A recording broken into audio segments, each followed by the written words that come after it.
코성형을 하기 위해 찾아오는 분들 중 많은 분들이 물어보는 공통된 질문이 하나 있어요. 원장님, 코성형 하고 나면 돼지코를 못한다고 하는데 정말이에요?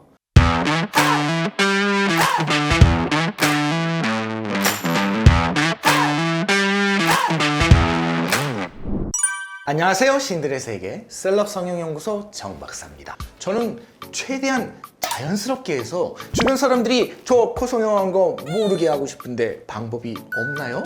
그래서 오늘은 코성형과 돼지코, 많은 분들이 궁금해하고 있는 그 얘기를 좀 해볼까 합니다. 구독, 좋아요! 답부터 먼저 말씀드리면 당연히 수술 전보다는 수술 후에 돼지코 만드는 게 힘들죠. 우리가 한번 잘 생각해 보자고요. 얼굴을 만져보면서 미간부터 콧등까지 어때요? 딱딱하죠? 콧등부터 코끝까지가 말랑말랑하고요. 해부학적으로 보면 코는 크게 세 부위로 나눌 수가 있어요. 콧등까지가 뼈 부분, 당연히 딱딱할 수밖에 없는 부분이고, 그 아랫부분이 비중격 연골, 그리고 그 밑으로 콧날개를 형성하는 날개 연골, 이렇게 세 가지 부위인데 수술을 하지 않은 상태라도 돼지코를 하면 날개 연골 쪽만 움직여요. 그래도 자연스럽죠. 누구나 다 이 정도는 되니까요. 그럼 수술을 하게 되면 왜 돼지코를 하기 힘들까요? 그 이유는 콧대와 코끝을 수술한다고 하면 콧대 쪽에 실리콘이나 늑연골을 넣어 높이를 보강해주고, 코끝에도 비중격 연골이나 귀연골, 늑연골을 넣어 기둥을 세우고 코끝 높이를 높여주게 되거든요. 모두 다 원래 코에 있는 연골보다는 덜 말랑말랑하기 때문에 수술 전보다는 돼지코를 만들기가 더 어려워지는 거죠. 구독, 좋아요! 아까 우리가 보형물 얘기 잠깐 하면서 뭐 쓴다고 했죠? 콧대에는 보통 실리콘이 많이 들어가고 코끝으로는 자가 연골을 많이 쓰는데요. 옛날에는 실리콘 모양이 지금 같지 않고 코 끝까지 오거나 아니면 L자 보형물이라고 해서 콧구멍 사이에서 인중까지 가는 그런 보형물도 있었어요. 그런 보형물을 쓰게 되면 당연히 코 끝까지 딱딱한 실리콘이 들어있기 때문에 돼지코를 할 수가 없었죠. 그런데 요즘에는 보형물을 조금 짧게 만들고 나머지 부분을 연골로 채우는 그런 코성형을 많이 하죠. 자, 그럼 사용한 연골이 뭐냐에 따라 돼지코를 할 수 있고 할 수 없고가 결정이 되는데요. 늑연골, 이거는 갈비뼈에서 채취하는 연골인데 이름만 들어도 뭔가 좀 딱딱할 것 같죠? 맞습니다. 늑연골은 딱딱해서 콧대에도 들어가는 연골입니다. 따라서 늑연골로 수술하면 돼지코가 안 되겠죠. 비중격은 어떨까요?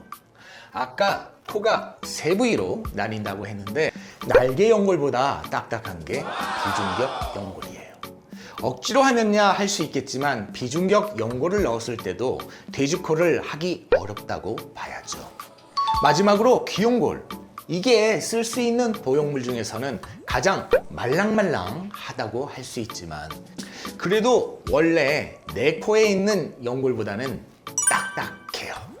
코 수술을 하게 되면 피부를 늘려서 당겨놓은 상태인데 피부는 원래대로 돌아가려는 성질이 있거든요.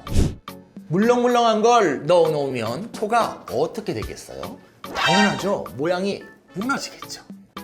그래서 코성형 보형물은 어느 정도의 강도가 있어야 모양을 유지할 수 있는데 귀연골은 그 마지노선이라고 생각해 주시면 될 것 같아요.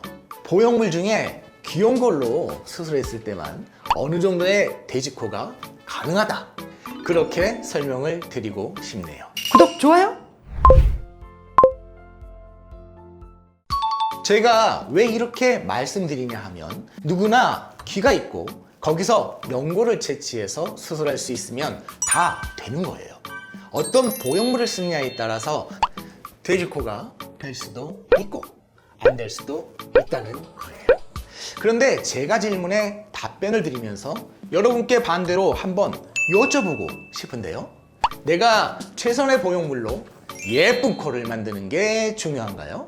아니면 좀 덜 예뻐도 수술 안 한 것처럼 돼지코가 되는 게 중요한가요?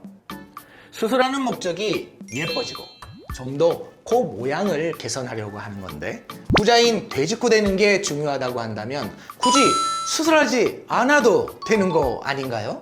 그래서 저는 수술 후 돼지코가 되는 게 꼭 중요하다 생각하는 분께는 솔직히 이렇게 얘기 드리고 싶네요. 지금처럼 성형이 보편화된 세상에서 성형수술한 게 흠이 되는 그런 시대가 아니잖아요. 내 얼굴에 맞는 멋지고 예쁜 코를 갖는 게 더욱더 중요하다라고요. 오늘은 코 성형 후에 돼지코가 되는 방법에 대해 얘기를 나눠봤는데요. 계속 답변 드리면서 말씀드렸지만 내가 왜 수술하고자 했는지 수술의 목적을 본인 스스로가 곰곰이 생각해 보는 것이 좋습니다. 코 수술을 하고 돼지코가 안 되면 어떡하지? 하고 고민하기보다는 화려하게 할까? 자연스럽게 할까? 어떤 게 나한테 어울릴까? 이런 고민을 하고 상담을 진행한다면 수술 후 만족도도 높아지고 예후도 훨씬 더 좋아진다는 얘기죠. 오늘 이 영상이 코 성형수술을 준비하는 여러분에게 많은 도움이 되었으면 합니다. 그럼 오늘 영상은 여기까지 마치기로 하고 다음에도 더 재미있고 더 유익한 영상으로 다시 찾아뵙겠습니다. 구독, 좋아요? 좋아요와 구독, 알림 설정도 꼭 부탁드릴게요. 감사합니다. 귀를 녹아놓죠. 다시요. 제가 왜 이렇게 말씀드리냐 하면 누구나 귀가 있고 다시요. 또 이거 뭔가 좋은데.